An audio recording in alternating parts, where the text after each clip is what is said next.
All right, Matthew chapter 20. Now I'm going to give you a little time to read that over before I start, and just give you time there, verse 1 down through about verse 16. Matthew chapter 20, verse 1 through 16. This thing working all right now? All right. Matthew chapter 20, verse 1 to 16. Just read it there a while before I get into it.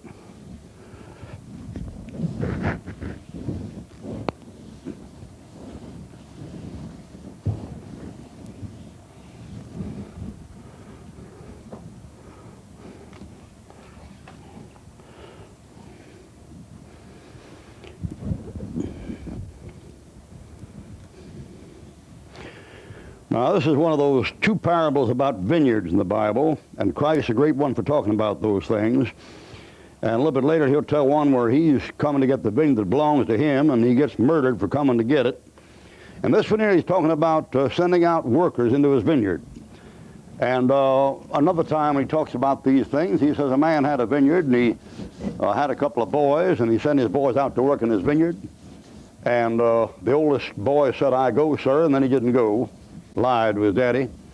And the other one said, "I'm not going." He's a prodigal. Well, you're going to do what he wanted to do, and he wanted to do it. He said, I ain't going. Then later on, he repented and went. But in this passage before you here, he's talking about not just the vineyard and the son, but he's talking about the laborers, the workers in the vineyard. And he's talking about a fellow goes out early in the morning, and it's around 6 in the morning, and he tries to hire workers for his vineyard. And he come up to these fellows, asked if they want to work, and if they want to work, he said, "We'll go in the vineyard." And he said, "What is right, I'll give thee." Look down there, verse 4 and verse 6. Come down verse 4, 6, he said, asked them why they stand idle, why they're not working. They said, "No man hired us." He said, "Okay," he said, "Go to work in my vineyard, and what is right, I'll pay thee." Now those are the conditions. That's capitalism. There's no labor union. There's no bargaining. The employer deals directly with the employee. The employee hires who he wants to hire. It's a strange thing. It's one of the contradictions of history that in the first century in Palestine under Roman army occupation, they had a freer democracy than you've got in America. You can't hire who you want to hire, and you can't fire who you want to fire. The government says how many of this you can have, how many of that you have. It is yours just to decide. Matter of fact, the wage isn't yours to decide. They got a minimum wage for you. They don't talk about that right there. The pastor right there, he agreed with them for a penny a day. Now that penny's like we say in English, we say to turn a pretty penny, or that's a fine penny. We're just using the term as a monetary term, not as a denomination, not as 1 cent. But if you use it as 1 cent, you figure out a little bit later, one time Philip says to Jesus, said, "Well, would so many pennies worth pay for this crowd here?" You figure that thing out, a penny in those days could buy about 40 loaves of bread. You can't buy that now. You got to get 40 pennies to go there to get a loaf of bread these days. It's a different kind of a thing. But this fellow has absolute freedom to hire anybody he wants to hire. And he goes out there and he says, "What do you stand around idle for all day? Nobody's hired us." Well, he says, "Go to work in my vineyard." And they make an agreement with him. They'll work for so much a day. And there's the agreement. There's no intermediator, fix them up, and time and a half for overtime, and so much all for vacation, and some unemployment, and so much for workers' comp, all that bunk, see? A guy wants a job. If you want a job, I want to pay you that for it. Pay you what you're worth. You want it, don't you? And some of them take it, and some of them don't. Now, I want to ask some questions about this text. Before I do, let me say that I heard a black preacher one time preaching this text. And a black preacher is really saved, and most of them are communists, and the rest of them are charismatics, most of them. But you get a black preacher who's really saved and really called to preach, and boy, they can shell the corn. And I heard one time over there in Mobile come down on this thing here, and he said, some went to work early in the morning, and some of them went to work late at night. When they all got off the job, the boss comes them in, and he doesn't pay them all off the same way. And the one that went to work early in the morning said, "Hey, man, what you doing with that there money?" We worked out the 8 hours all day long. You paid off the same way these cats do and come in at 4 o'clock in the afternoon. Now, what kind of a deal do you call that? And the boss man said, "I do what I want, more money, can I? Is you gonna be bad because I'm good? Is that what you worrying about?" He said, "If I want to pay them off all the same way, I pay them off the same way. If you don't like it, hit the road." And he said, now the moral of this parable is this, he said.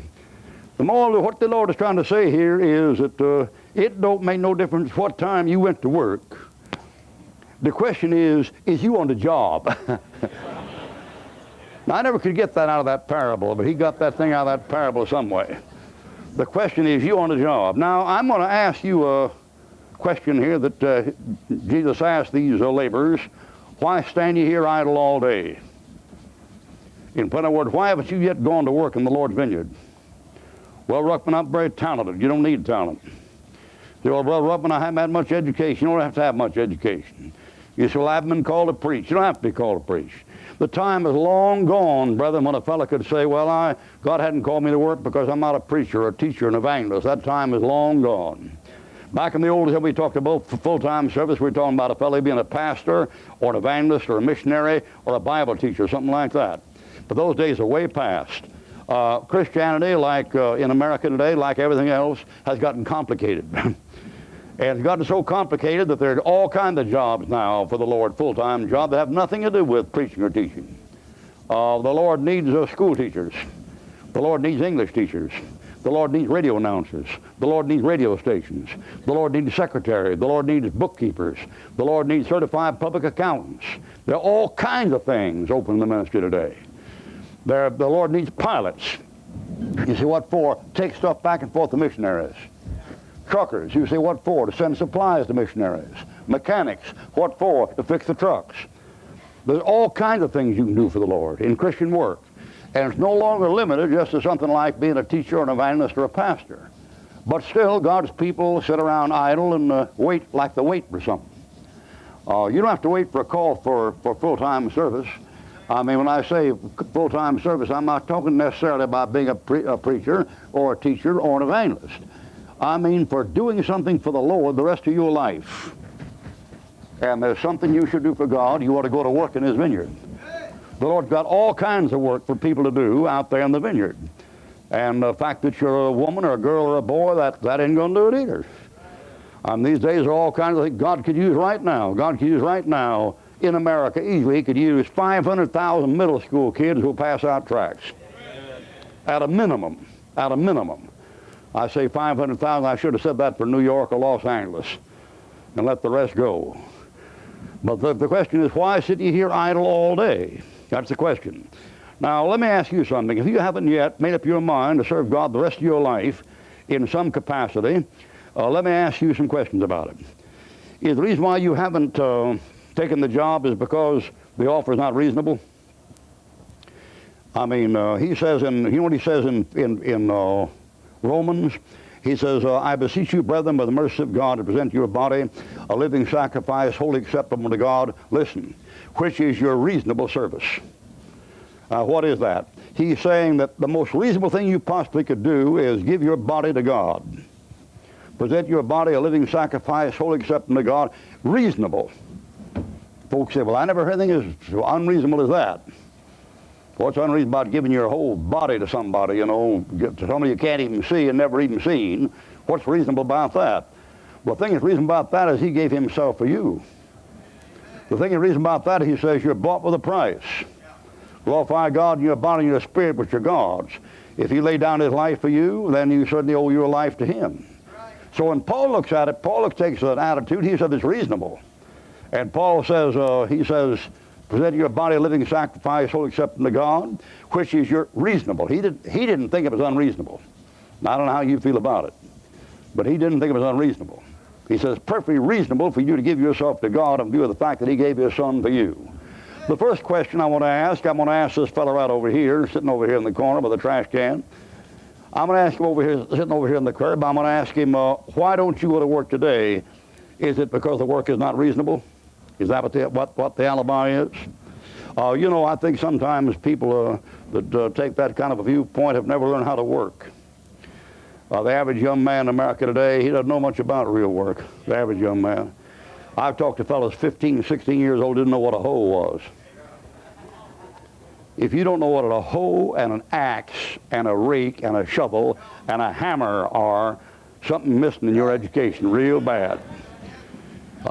Fred Brown said, I asked him one time about his boy coming up. He said, I was raising a farm up near Birmingham, Alabama. And he said, we never had any time to get in trouble.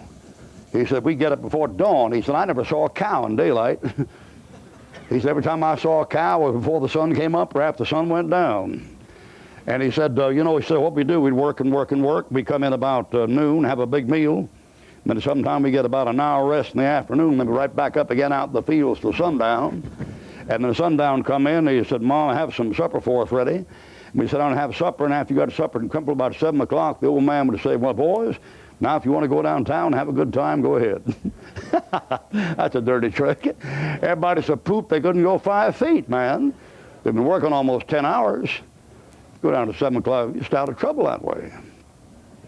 I'll never forget one time I talked to a farmer in Swanboro, North Carolina, by Lejeune military base, Marine base, and I never forget that guy. We were sitting around talking about raising children, you know, about the Lord, about the Bible and stuff. He was a saved man. And he was up in his 60s somewhere, and he raised a couple of boys and raised them real right. Both of them were saved and got through the service all right, nothing happened to them. Both of them saved, had saved wives, nice homes. And I was asking about how he raised those boys. And he said, well, he said, when those boys were 15 and 17. And he said, those boys are 15 and 17, he said, I bought them a farm. He said, you bought them a farm? He said, yeah. I said, it wasn't a very big farm. It was about 30 acres. So I let him farm it. And he said, how'd it come out? He said, it was a disaster. I said, what happened? He said, I lost about $12,000. He said, well, how long they farm it? He said, they farmed it till they were 20 and 22. They farmed it, but lost about $12,000. I said, that wasn't a very good deal, was it? He said, kept them off the street. Kept them off the street. You could have done worse. Yeah. That isn't too bad an investment to pay for a couple of boys for 6 years, keep them out of trouble for 6 years. Yeah. That's worth the money. Amen. I saw an ad one time in the paper the other day. It was taken from an old paper. Taken paper, I think it was about 1780, somewhere back in there. And that thing, that ad, you wouldn't have answered that ad no matter what. You know what that ad said? It said, wanted worker, work in the store, 6 days a week, 10 hours a day. Must be clean-shaven with a haircut, must attend church on Sunday, be able to lead the family in prayer. Salary, $7 a week. $7 a week. And your offer isn't reasonable. That's the trouble with folks that are spoiled. You couldn't run an ad like that in the paper anymore. Imagine running an ad and saying, if this fellow gets this job, he's got to go to church. He's got to go to church with us. And if a time comes when nobody's around leading prayer in the family, old man in there, he must lead the family in prayer. Imagine that. What a vicious prejudice, religious discrimination. This country's come a long way, folks. And I mean a long way in the wrong direction. In the wrong direction. Fred Brown said to his daddy one time, he said, how come we get up in the morning and it's dark? We go out here in this oat field, every morning it's dark. And he said, well, son, they're wild oats, and you have to creep up on them in the dark. One time up there at Birmingham, Alabama, the house burned down up there, and Mr. and Miss Brown were just worried stiff. They had 3 boys, and the youngest was about 10, the oldest about 16, and they looked for the fire truck, everybody around. They couldn't find the boys anywhere, and they're just in frantic, and wonder where they are. They were sure they'd gotten out of the house, but didn't see them anywhere. And as that thing on, they went around the house looking for them and found them out in the black-eyed pea patch, out in the back of the house, standing out there in the black-eyed pea patch, just standing there. And the old man said, what in the world are you doing out here? He said, well, Daddy, he said, this black-eyed pea patch saved our lives so many times before we thought it would save us now. That's funny, folks. You don't understand that because you've never been hungry. See what he's saying? If it hadn't been a black-eyed pea patch, they'd have starved to death about 8 years, see? See, the trouble is you don't have any experience, you don't have any background, so you understand what I'm talking about. That's funny. That's funny. Average person hadn't any experience at it. No tough work. Is the pay reasonable? Is the pay reasonable? Well, maybe the trouble is the pay. Maybe the work is reasonable, but the pay isn't. I mean, is the pay reasonable? I mean, what did he say? He'd say, whatever is right, that I'll give thee. Will you go to work for the Lord under those conditions? You know why some of you folks don't ever go to work for the Lord? You're afraid he'll pay you what you're worth. That's what he said. He said, what is right, I'll pay thee. Well, if you're any good, you get paid right. Don't worry about it. You get paid right. I have preachers write me letters and say, what's your minimum fee for a meeting? I'll say, what? They'll say, minimum fee. I said, what are you talking about, minimum fee? Well, what's your minimum for holding a revival meeting? I said, my minimum is you play the plane fare up there. You get me up there and back, and if you're offering a hamburger, we'll settle for a hamburger. I never heard of a minimum for a meeting. What a thing. I'll never forget the first offering I got. And it was $3.30. I preached in a mountain church up in North Carolina, and I preached Friday night and Saturday night and 2 services Sunday. I got $3.30. But I don't you know the Lord thought I was worth something? So I'll pay you what you're worth. What are you worth there for 4 services? $3. That's less than $1 a service. Isn't that something? You know, later on in the ministry, I have at times come back from a meeting like that, the same length of time. I've come back from a meeting like that with 4 figures on a check. 4 figures on a check. And yet I don't know a single time I ever come up with 4 figures on a check that I was any more proud of it than I was that $3.30. I was living at that time in a plywood trailer in Greenville, South Carolina, and I was raising a family on $30 a week. A wife and 2 kids, and then 3 kids. A plywood trailer with no hot running water in it, no bathroom in it. And when I took that, I got that money, you know what I did with that money? I went back that night, I got back that weekend, I drove all that Sunday night just about way back up there in the country. And I came back that night and took that money out and came in there about 2 o'clock in the morning and dumped that money out there on the counter and counted that money out. It was all in change, there wasn't any checks, and it was $3.30. I was so proud of that money. I don't think I've ever gotten an offering I was any more happier about than that one. Now, I've seen them come in now in 4 numbers. I've never seen one I'm more proud of than that. You say, why? Well, you wouldn't understand it, I don't guess. When you live like I live, you know, and never did anything for God, just live for yourself, and all of a sudden you did something God told you to do and He paid you for it, that's great. Amen. I would take nothing for that money. $2.30. That's the first money I ever got for doing right. And I was 28 years old. He said, what is right that I'll give thee? Over there in one town, sometime out there in the Midwest, back in the 1980s when they had blacksmith shops and things, they had a town dummy, and nearly all those little towns had one fellow in it, you know, wasn't playing with the full deck. He'd come around, hang around the blacksmith shop, and the blacksmith would kid him, you know. Say, you want a job? He said, no, I don't want no job. He said, well, come on. He said, you come on and work for me. I said, what do you give me? The blacksmith said, I'll pay you what you're worth. And he said, nobody'd be big enough fool to do that. That dummy wasn't as dumb as he looked. What's the trouble? The pay no good? You're strictly a skilled labor man.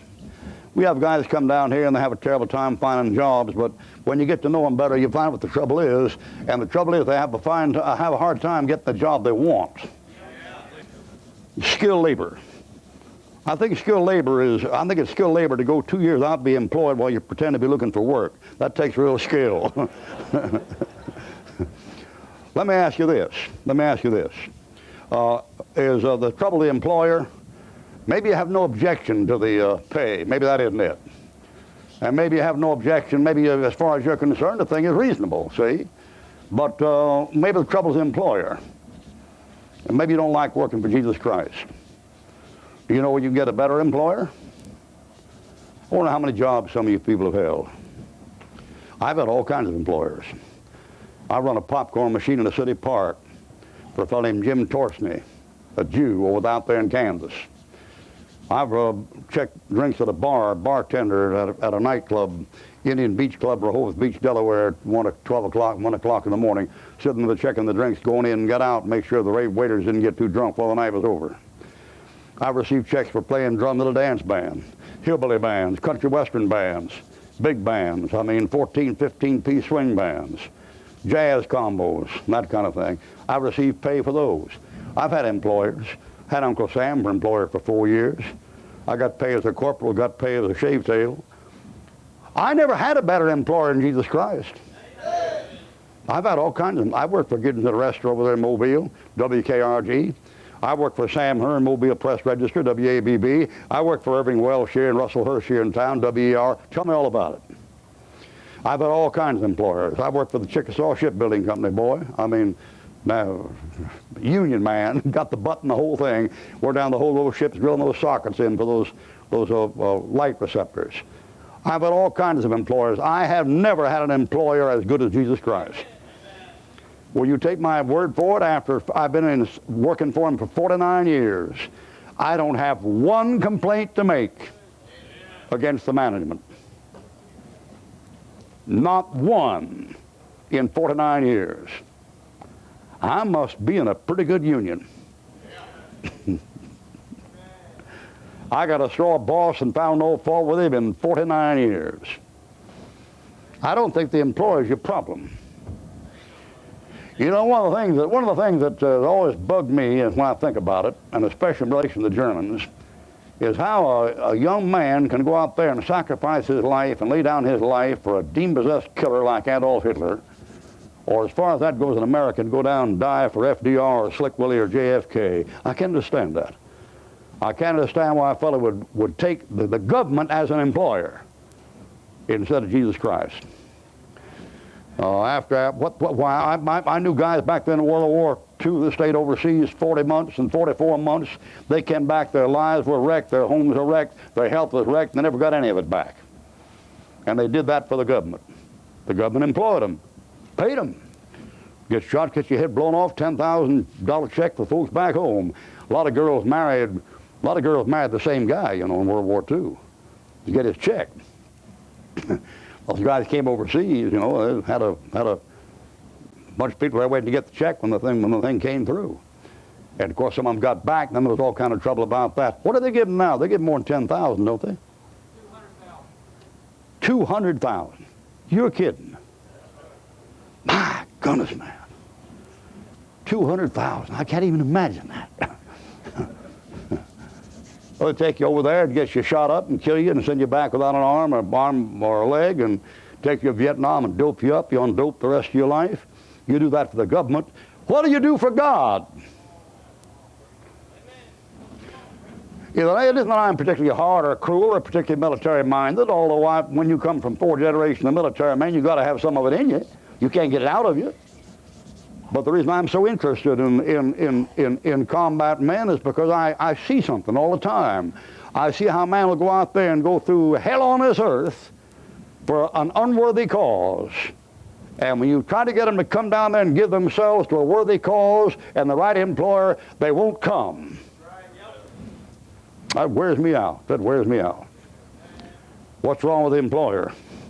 Didn't treat you right? Back there, around 1943 someplace, December of 43, the Marines were on Cape Gloucester. And Cape Gloucester, Brother Mitchell probably knows something about it. There's a place called Suicide Creek in Cape Gloucester. Been trying to get across that thing for days. And Japanese snipers picking them off when they went across it. They finally got a bulldozer and tried to bulldoze it in. The Japanese snipers were shooting fellows off the seat of the bulldozer. And then one night the Japanese counterattacked and came through there. And they came through there and they were screaming and yelling and killing everything. One machine gunner there, out there with an old sergeant and a machine gun banging away. And in the early hours of the morning, that sergeant looked at him and saw the kid face was just ash, just gray as a ghost. Knew he was about to crack up.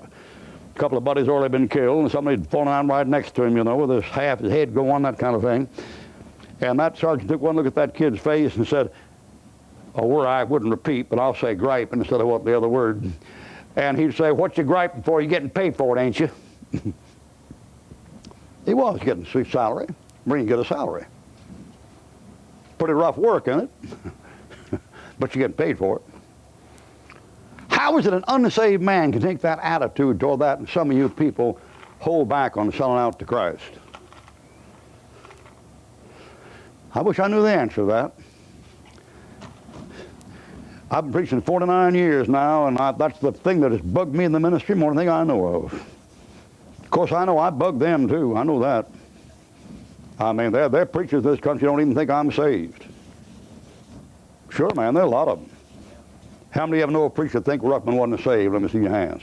2, 4, 6, 8, 10, 12, 14, 16, 18, 20, 22, 24, 26, 28, 30, 32, 34, 36, 38, 40, 42, 44, about 50 in here. And you say, well, why? Well, it's the way he talks, the way Ruckman talks, you know. Well, I'm going to tell you something. I was a man, 27 years before I was a preacher, and when I got saved and got called to preach, I knew some of my talk had to go and some of it needed reforming and this and that, but I didn't cease to be a man when I got saved. And I'm not a big enough nut to think when I come in here and get up here, I'm suddenly a different man. I'm the same man here I am in the garden or on the hockey court or on a fishing boat or in the bathroom or the bedroom or a car or any place else. I just don't make any adjustment. My buddies make an adjustment, a lot of them. Good evening, everyone. We're so glad to have you. And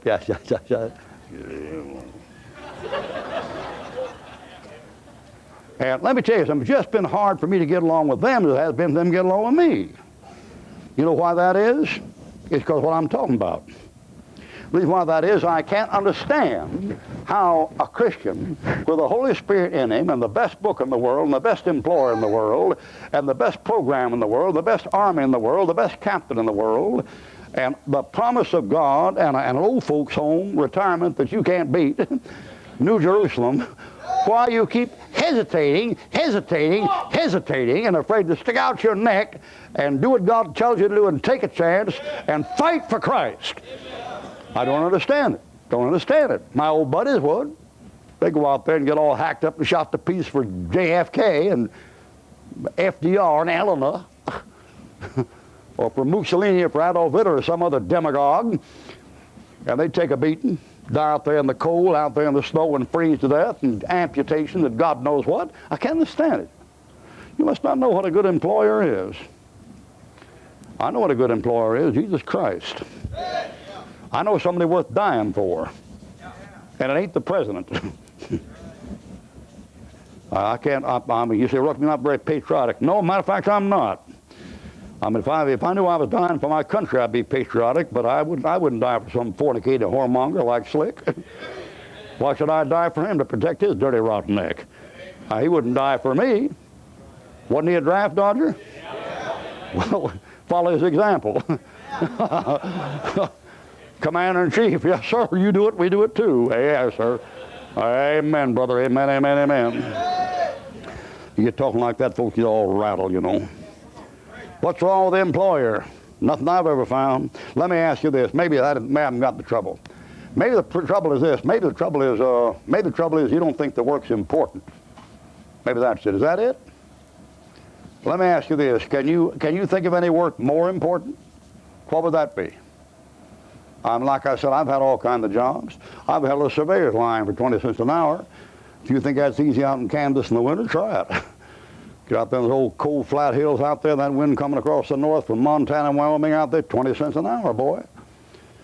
I mean, there's tougher ways to make money than the way most of them make it today. Important?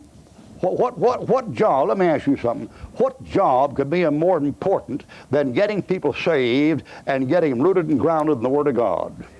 What job could be more important than that? I don't know of any. I never heard, like I said, about all kinds of jobs. I don't recall anything like that. Out there in Kansas years and years ago, a couple of comedians came through there, vaudeville comedians, and they were a couple of comics, you know, and they put a little routine they had, you know. And they put this little routine they had and got some laughs from it. And they had audiences in those theaters of 400 or 500, which in those days were usually packed theaters, 400 or 500. And they came out there to Kansas one time, and out there in the middle of winter, it rained, and it was a bad night, and there wasn't anybody there in the theater where they're going to go. And one of them poked his head out the curtain and looked out there and saw the crowd gathered out there in the curtain. When he saw the crowd out there, about 40 people in the building seating 400, he said to his fellow comedian, he said, we can save ourselves tonight.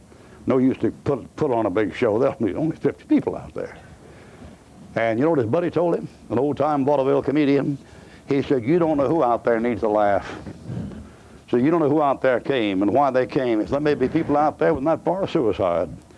He said, we're going to do our best no matter how many comes. That fella considered his job the most important job in the world, just making folks laugh. And you don't think this is important? It's just something for preachers, you know, and teachers and missionaries, evangelists. You Christian people I'm talking to. You say, what can I do? You can lead the people to Christ. You can lead people to Christ like any preacher leads people to Christ. And a lot of preachers don't lead them to Christ. You can get them in the book. You can send them tracts. You can send them books. You can pray for them. You can sit down with them sometime and show them things out of the Bible to help them out. You can do those kind of things. Any one of you can do those kind of things. It isn't important. It's the most important thing I've ever run into. I mean, who hath despised the day of small things? Can you imagine what it'd be like to get to heaven and find out that you were the man that led Dwight L. Moody to the Lord? And all those souls got saved under Dwight L. Moody, more than 1 million of them are part of your work and part of your ministry. And the man that led to him to Christ was a shoe salesman. He wasn't a preacher. Why, some of you people here, you got the key to somebody's heart I couldn't touch. Especially you young people. Some young people you've got an influence with your peers and your mentors that no preacher has at all. And if you don't win them to Christ, they'll never get won to Christ. Why stand ye idle all day? You know who led Spurgeon to Christ? Nobody knows his name. He was a Methodist layman preacher in a downtown mission in London on a wet, dreary night. Nobody knows what his name. I never met anybody know his name. Most important work in the world. Got Spurgeon saved. They got saved by him after 1,000. What's the trouble? Is it not reasonable? I think it is. What's the trouble? Not enough pay? I think so. What's the trouble? You don't like the employer? You got a funny sense of employers, I'll tell you that. And finally, not important enough? Is that the problem? Years ago, they lived in a place called Johnson Falls, Virginia, a woman named Sadie Hawkins. And Sadie Hawkins, her daddy, was a livery stableman, which is the lowest occupation you could get in a small hick town in West Virginia. And that town had its intellectuals or pseudo-intellectuals or its culture group, like any town has. And they had a literary club in Johnson Falls, Virginia. And Sadie went to that thing, you know, and she couldn't get, they wouldn't make her a member of it. She said a couple of sessions, but she couldn't be a member of it because to be a member of it, she had to write a book. And all her life, she dreamed of becoming a member of that. It was called the Laurel Literary Society. And Sadie, just an old country girl, and her father was a stableman, and she couldn't get in that thing. She didn't have any class. And all her life she dreamed of going to Europe. So she saved up money and saved up money and saved up money throughout 1910, 1911, 1912, 1913, get enough money to go to Europe. And when she get to Europe, she's going to write a book when she came back called My Journey to Europe. And they'd get her into the Laurel Literary Society. And so she went. And of all time she picked August of 1914. Do you know what happened in August of 1914? The Germans came through Belgium like a wildcat on the way to Paris. And old Sadie was in a Paris cab up near the Belgian border when those crowds came through.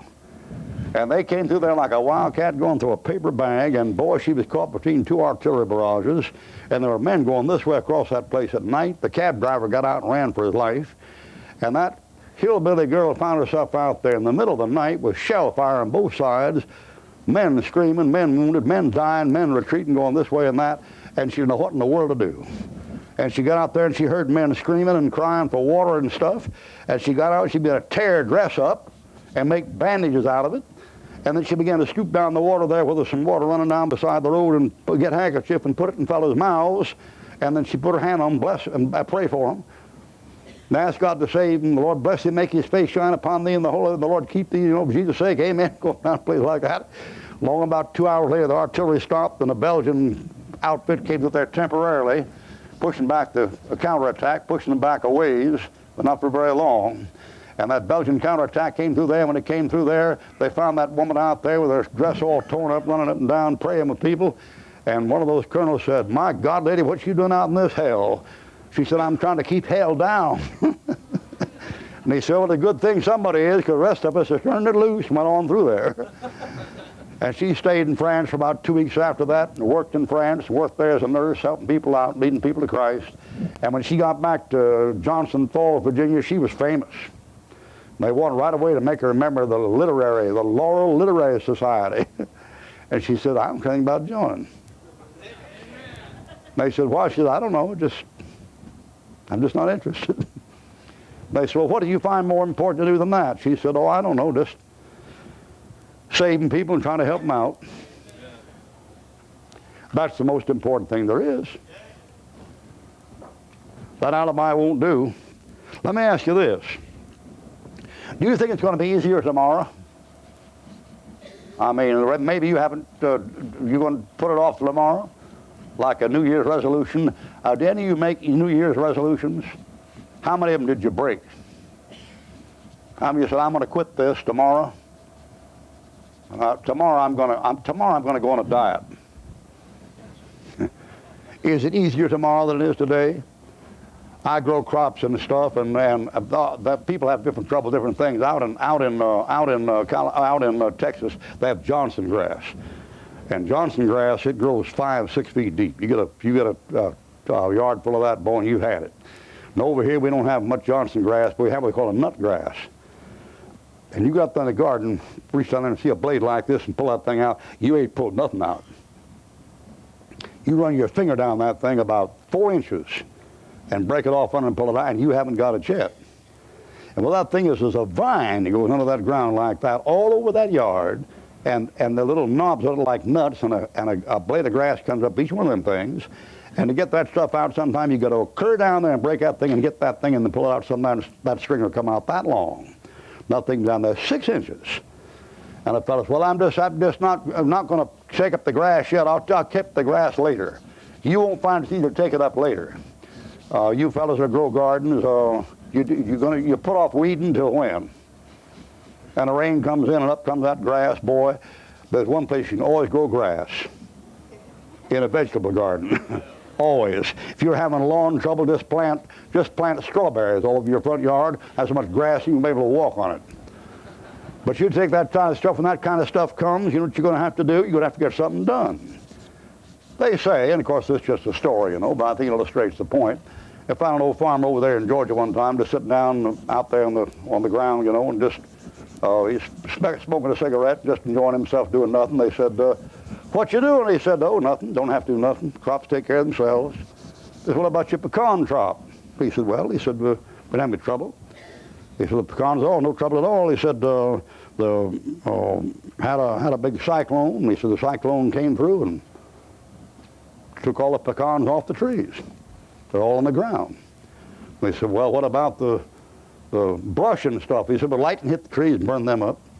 They said, "Well, how about picking the pecans?" He said, "The flood came through here and wiped them all together. They're all in one bundle out there. I don't have to pick them up." So what are you doing now? He's waiting for an earthquake to come along and dig up the potatoes. Now that's really putting it off, boy. That's putting it off for tomorrow. Napoleon, you know what Napoleon said? Napoleon said about his mail. Napoleon said, "You know, I don't have any problem with my mail." And they said, "What did you do, Emperor?" He says, "Well, I find if you leave most of it lying around for about 4 or 5 weeks, it didn't need to be answered anyway." I'm sure that one's true. I'm sure that one's true. It won't be easy tomorrow to do what you ought to do today. As time goes by, you'll find more and more alibis for doing it, less reason for doing it. Pretty soon you put it off altogether. "Son, go to work today in my vineyard." "I go, sir." And he went not. The other boy said, "Son," he said, "go to work today in my vineyard." And he said, "I'm not going." And later he repented and went. Is that your case? Is that your case? Let me ask you this. When are you going to go? I don't know how much time we've left, but you know my position. I mean, if our calendar's right, you haven't got a month. And if our calendar isn't right, well, then if our calendar isn't right, after that, you just hit or miss. And I get talking about these things, and folks say, well, suppose Ruckman the Lord doesn't come in May like you thought he was going to come. What if he doesn't come? I'll be disappointed. I was disappointed last May. Matter of fact, I'll be disappointed the May before that. I'm waiting for Christ to come. I don't know about you, what you're waiting for. I'm waiting for him to come. I don't care if he comes when I think he's going to come or not, just so he comes. That's all I'm concerned about. But if that thing is true and that time is coming in, do you ever stop thinking about how little time some of you folks have got left? And if the calendar isn't right, then maybe even then, maybe it might not be 2 years. Even if the calendar isn't right. It might not be a year if the calendar is. You don't know. But when are you going to go? He said, go to work today in my vineyard. It's always easy to put it off. I'm not going to church today. Why not? It's raining. Well, how about today? No, the sun's out. It's too pretty a day. Well, you know, it's raining today. Well, it's dry in church. Yeah, that's another reason I'm not going. It's always something. Put the thing off and put the thing off. Now, let me ask you this. Maybe this is the problem. You haven't been asked yet? Has anybody asked you yet to go to work in the vineyard? You say, well, nobody asked me, Brother Ruckman. I'm asking you. I'll ask you before this night's over. I'll ask you, will you go to work in the vineyard? Why sit ye idle all day? You know what these fellows said? They said, no man hath hired us. And he says, go into the vineyard, and what is right, that I'll give thee. Nobody's asked you yet? I'll ask you right now. Today, you going to do it? Now? You know what Isaiah said? The Lord said, who will go with me? And Isaiah said, here am I, Lord, send me. Send me. Who will go for us, the Lord said. Us, the Trinity talking. Who will go for us? And he says, I'll go. He says, send me. I used to be pastor of Brent Baptist Church here in town. And for years and years and years, I tried to get my people stirred up to win the souls. And of course, I still do. I think that's very important. Matter of fact, you never build a church of any kind unless your people are soul conscious. And I try to get them stirred up, and some of them get stirred up, and some of them wouldn't. Most of them get stirred up, the younger folks, younger couples. And I tell the preachers, and they leave here, and I've taught you boys this for years in school, that the way you build a church is out of young couples, young married couples. You can stir them up, and they're not yet disillusioned and worn out with sin, and not worn out with physical problems and bad experience in life, and they have a vision still, and they're still enthusiastic. And you old folks, we like you too. Our church got to have old folks. You pay the bills. Amen? The young people haven't got any money.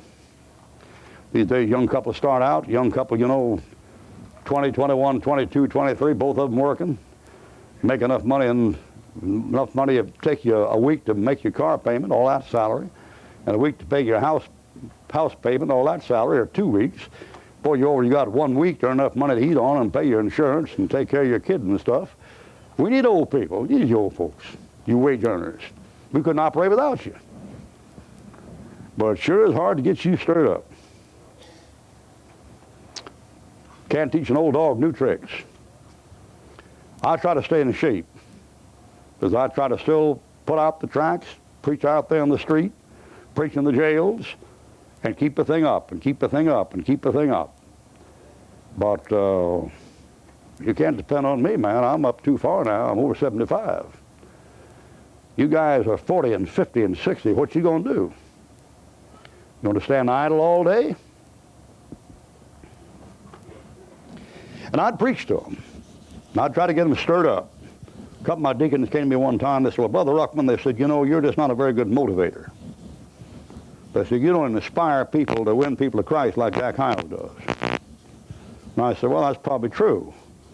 So I had Lester Roloff come in. I figured maybe he could stir them up. I had Millard Box come in. I figured maybe he'd stir them up. I had Harold Seitler come in. I figured maybe he'd stir them up. I had Bob Gray, and I had them all in. And some of those old deadheads never blinked the whole time in 10 years. The trouble wasn't Ruckman. The trouble was you get set in your ways, you get used to doing things, it's hard to stir you up, you lose the vision. You lose the reality of people going to hell and the necessity for doing something about it. And you quit working for the Lord. Son, go to work today in my vineyard. That's the business. Nobody asked you yet? I'll ask you. Finally, let me ask you this. Do you think God will excuse you? Think God lets you off? And I might let you off. I'm human, I might say you got a good enough alibi. I might say the condition you're in, what you've been through, you've already paid the price, you know, it's time to rest, that kind of thing. I might get you off like that. My wife tells me that sometimes. I get feeling real good and comfortable there at that house. When I do that, I always think I'm sinning, you know. So, so it's the German way of looking at things, you know. There must be a harder way to do it. You figure, if you're comfortable and enjoying yourself, you must be living like the devil. That's how you figure, you know. And she'll tell me, well, honey, you've been gone a long time now. God just thought you maybe need a little bit of rest, you know. And I suppose that's true. You know, I suppose it's true. But funny thing, once you get going, get in the uniform and just have to fight and fight and fight and fight and fight and fight, I guess you don't know when it's time to quit. I just keep right on going. Well, some of you never started. God gonna let you out? How about you ladies? I'll leave work up to the men. Well, that's true as far as the leadership is concerned. That's true as far as for instructing rights is concerned, but it's not true as far as the ministry is concerned. Paul mentioned two of those women there in Philippians, these ladies that ministered to me, fellow ministers whose names in the book of life, and the women ministered to Christ all his life. And he said, Phoebe over there in Romans chapter 16 has been a succor, a helper of many, as ministering to them.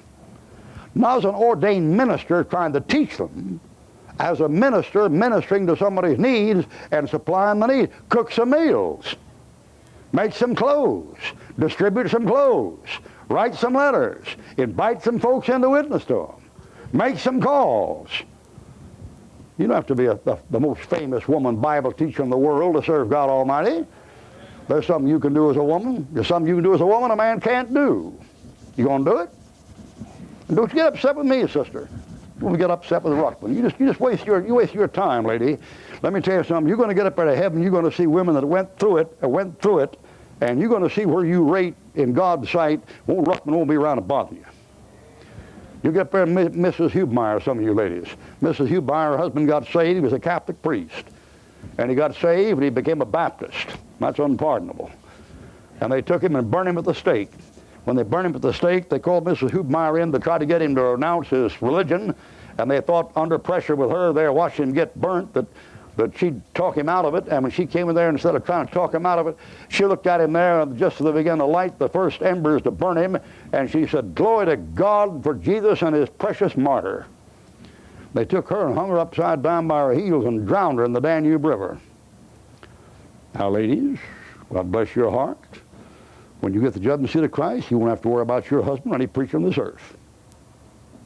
They'll just bring you some nice Christian ladies, and you just talk with them.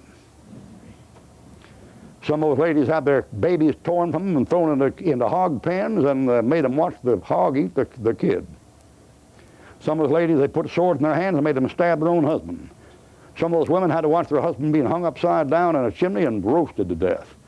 And they wouldn't reject Christ. They wouldn't. And the Lord will excuse you? I don't know about that. I wouldn't bet on it. I wouldn't bet on it. Maybe you better get to work. I don't know how much time you got, but I know one thing. I know time is getting short, short, short. One of my favorite characters is a man named George Meyer. And George Meyer is a seedy character, as you might imagine, and those seedy characters that get saved, always like those fellas. And I don't do it to glamorize sin. I don't magnify them in order to magnify sin. I don't do that. But that's my crew I'm familiar with. I'm not familiar with the boys that are raised right. I wasn't raised with them, see? And you know me, you know my stand.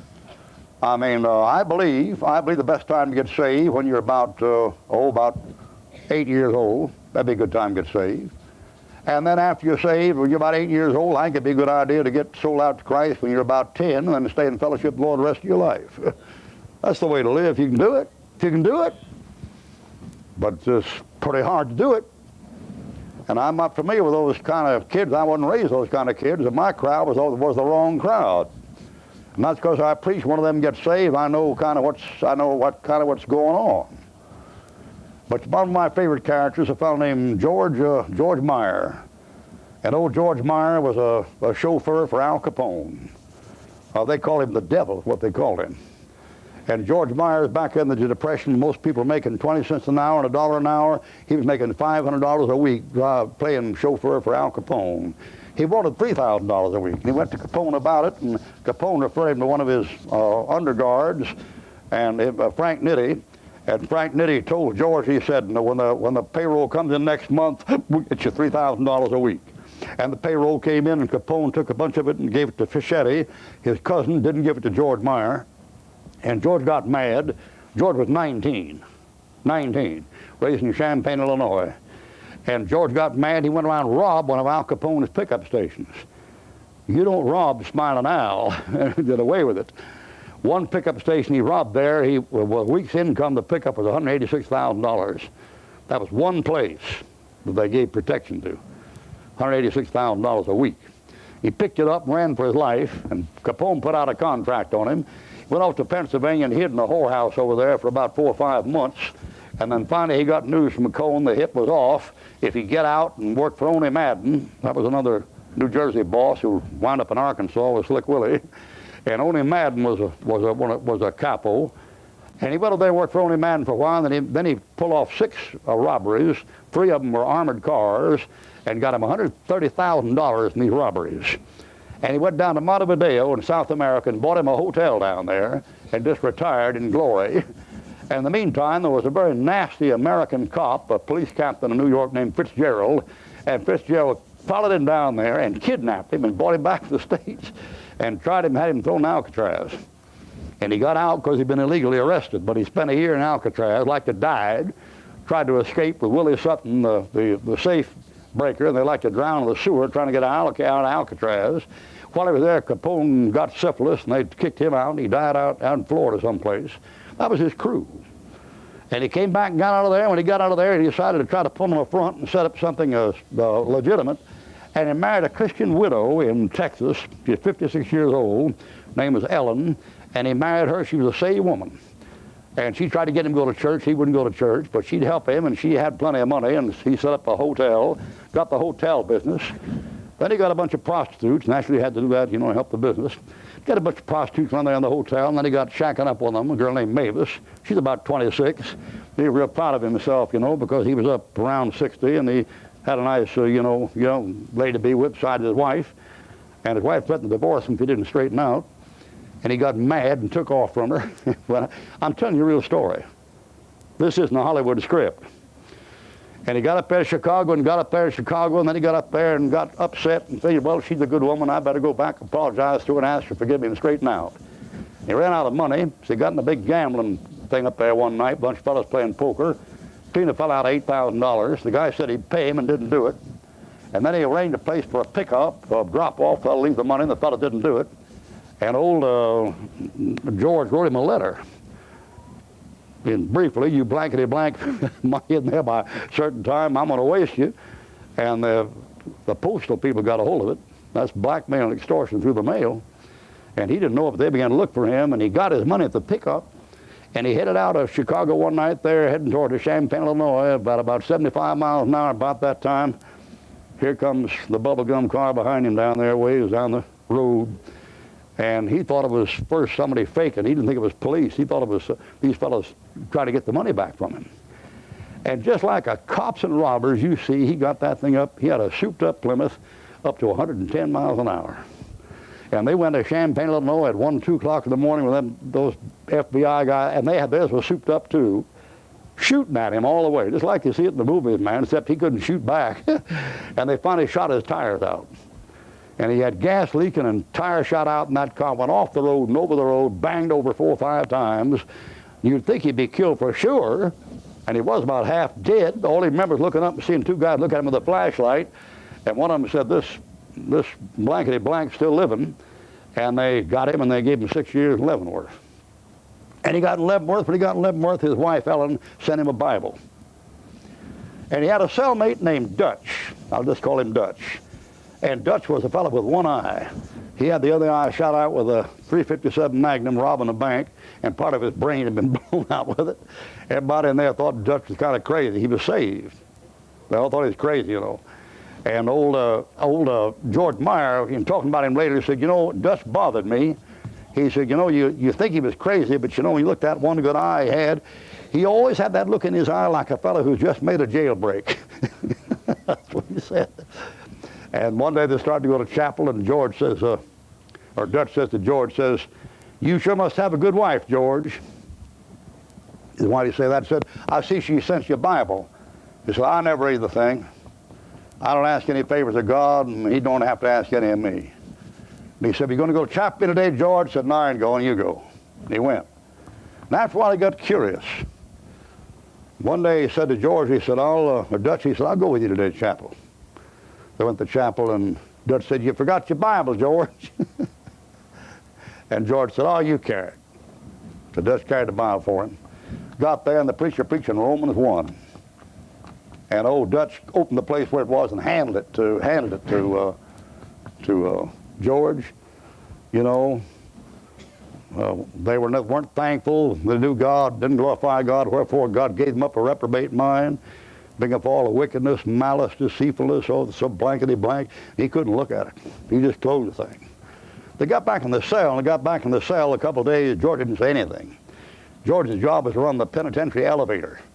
He'd go up down the elevator and think about these things, but he wouldn't do anything about them. And after about 4 or 5 days, he said to Dutch, he said, Dutch, he said, have you ever been born again?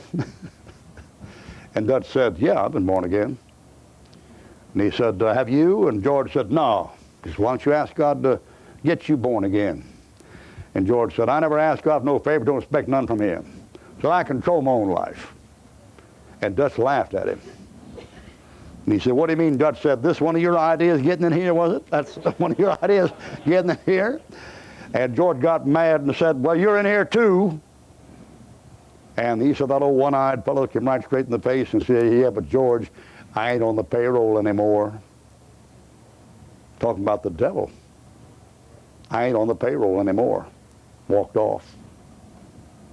I'll make a long story short.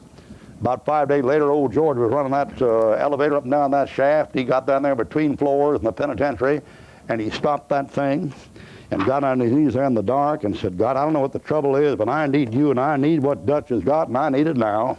And he got saved. And then his wife came to see him, and to make a long story short, they got him off parole about 4 years ahead of time. Went down to Texas, joined a Baptist church, got baptized. When he came out of there, he was about 67. He came out of the door, 67 years old, and a little Mexican boy there by the door with a Bible. And that little Mexican boy, when George came out the door, he said, oh, I see you got a Bible too. And George says, yeah, I got a Bible. That Mexican boy said, you read yours through yet?